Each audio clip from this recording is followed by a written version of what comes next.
दोस्तों, आज की कहानी है बहू दाल और एक सूखी सब्जी बना लेना। दोस्तों, कहानी शुरू करने से पहले अगर आपने हमारे चैनल को सब्सक्राइब नहीं किया है तो सब्सक्राइब कर लीजिए ताकि आपके पास पहुंचे हर नया वीडियो।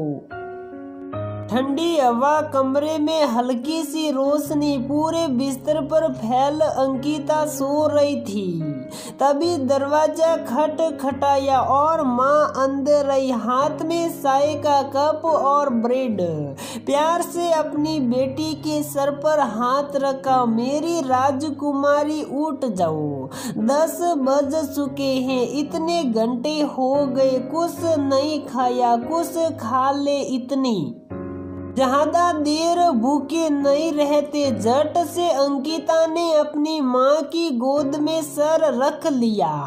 इतनी सुबह सुबह क्यों उठा रही हो? पता है कल रात को कबीर सिंह मूवी देखी, सोते हुए 2 बज गए थे। ठीक है, पर दिन हो गया, अब उठ जा, नहा धो ले, कुछ खा ले। अभी खा लेती हूँ, सल हट, मुझे किचन में बहुत सारे काम हैं। बड़े प्यार से उन्होंने अपनी बेटी का सर वापस बिस्तर पर रखा और किचन की तरफ मुड़ गई। अंकिता अपनी माँ आशा जी, पिता किशोर जी की इकलौती संतान है।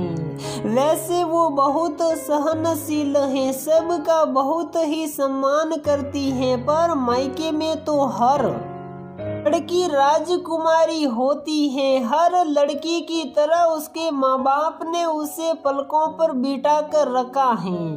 तैयार होकर अंकिता टेबल पर आकर बैठी। नमस्ते पापा, आपने मेरे बिना नाश्ता कर लिया क्या?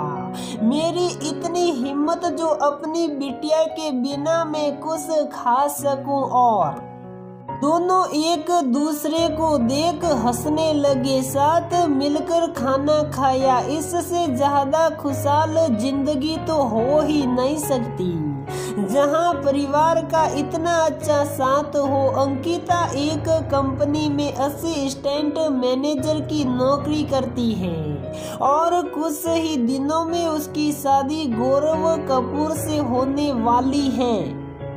गौरव सरकारी बैंक में कार्यरत हैं। उनके घर में उसकी मां शालिनी जी, पिता दिनेश जी हैं और गौरव की एक बड़ी बहन भी है, निशा, जिसकी शादी हो चुकी है। वक्त पंख लगा उड़ गया और अंकिता डोली में बैठ अपनी ससुराल पहुंच गई। कपूर परिवार ने अपनी नई बहू का स्वागत किया। निशा ने अंकिता को एक जगह पर बिठाया। तुम यहाँ बैठो, अभी कुछ ही देर में कुछ रस्में शुरू होने वाली हैं। कुछ चाहिए तुम्हें? मन में तो आया कि बोल दूं पजामा, टी शर्ट और एक बेड, पर अंकिता ने हल्का सा ना में सिर हिला दिया। कुछ ही देर में सभी रस्में पूरी हुई और अंकिता की सास शालिनी जी ने उसे एक भारी सा सूट दिया। जा बेटा, ये लहंगा बदल और ये हल्का सूट पहन ले। अंकिता बहुत ही ध्यान से देख रही थी, वह कहीं से भी हल्का नहीं लग रहा था।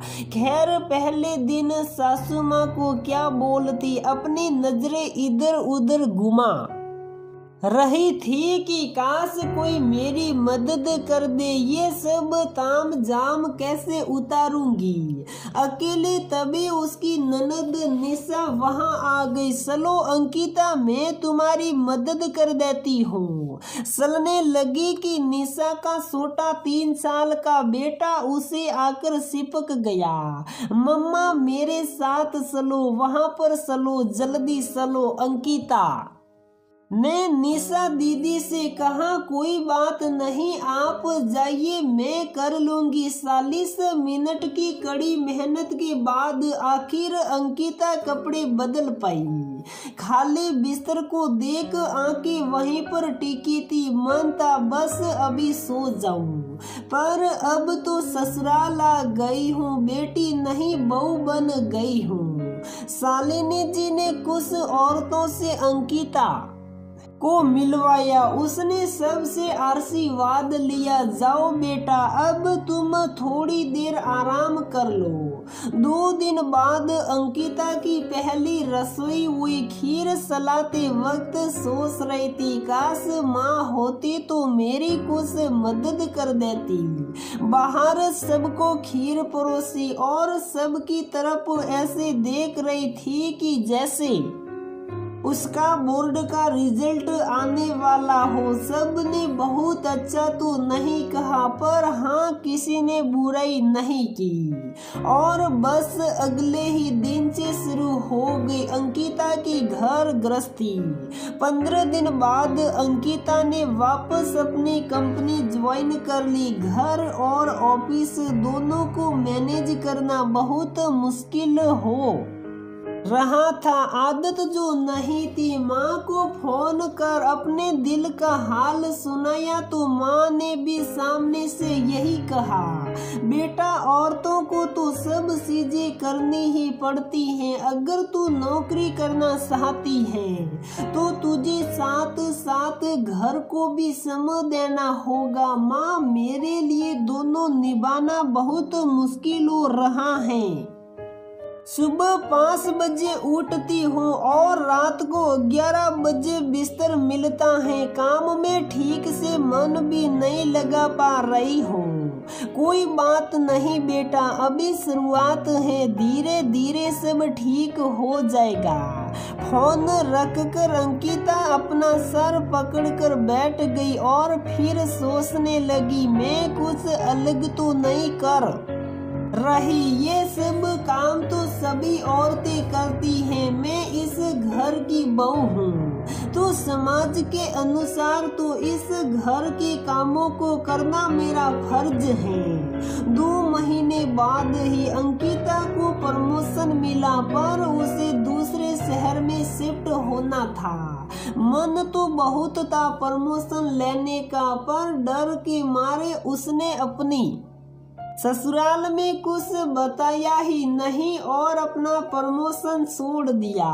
अभी तो बड़ी मुश्किल से कुछ ही दिन हुए हैं। मैं घर गृहस्थी और अपना ऑफिस दोनों संभाल पा रही हूँ। घर में सासू माँ कभी कभी उसकी काम में मदद जरूर करती थी और बदले में उससे कहीं ज्यादा वह उससे करने की उम्मीद करती थी। अंकिता के पास सब कुछ है, पर माँ की गोद की याद हर पल सताती है। पापा के उस लाड के लिए हर पल तरसती है, क्योंकि वह छोटी सी अंकिता अब बड़ी हो चुकी है। बड़े दिनों के बाद 2 छुट्टी इकट्ठी आई। अंकिता ने मन में कई सपने सजा लिए कि आज तो खूब देर तक आराम करूंगी। जल्दी उठ उसने सारे घर के काम निपटा लिए, सबको नाश्ता करवा थोड़ी देर अपने कमरे में आराम करने चली गई।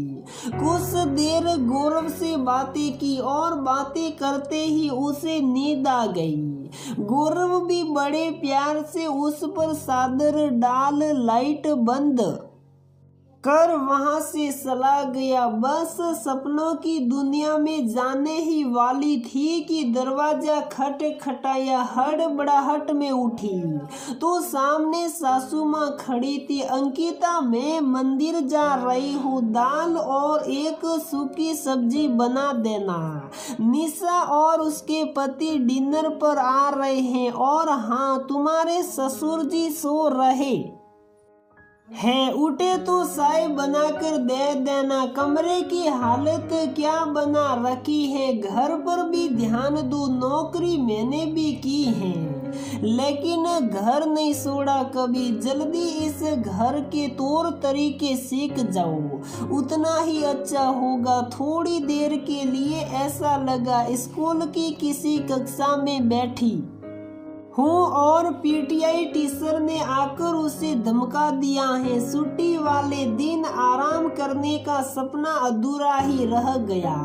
अंकिता समझ गई थी कि शादी के बाद हर ख्वाहिश पूरी नहीं हो सकती। जिंदगी तो सबकी एक जैसी है।